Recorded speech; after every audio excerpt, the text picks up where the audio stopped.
இருக்குது. ஆமா ஆமா, நல்லா இருக்குது. இனிமே திருடிட்டு தப்பிச்சு போற வேலை நமக்கு சுலபமாயிடுச்சு.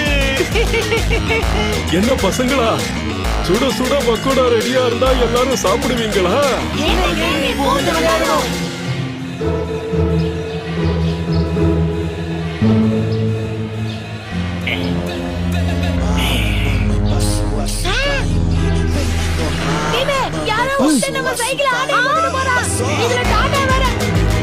அடடா, இவன் பயங்கரமான திருடனாச்சே. அவனை நாம எப்படியாவது தடுத்தாகணும்.